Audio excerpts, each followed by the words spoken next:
ആയിട്ടുള്ളൊരു വീഡിയോ ആണ് പ്രിയമുള്ളവരെ ഇത്. ഒന്ന് കാണണേ, ഒന്ന് കേൾക്കണേ ഈ സങ്കടം. 6 മാസം മാത്രം പ്രായമുള്ള സിയാൻ എന്ന കുഞ്ഞു മാലാക അനുഭവിക്കുന്ന വേദന എന്റെ പ്രിയപ്പെട്ടവരെ നിങ്ങൾ ഒരിക്കലും തട്ടി മാറ്റിക്കളയരുത്.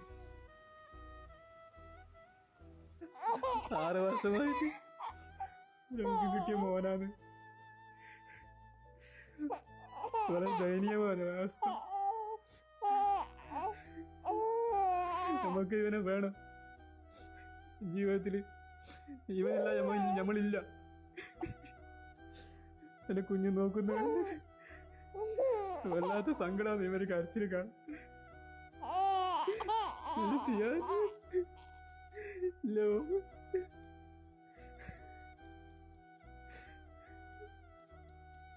ഒരുപാട് വർഷത്തിന് ശേഷം നിങ്ങൾക്ക് എന്റെ ഈ കുഞ്ഞിനെ കിട്ടിയത്.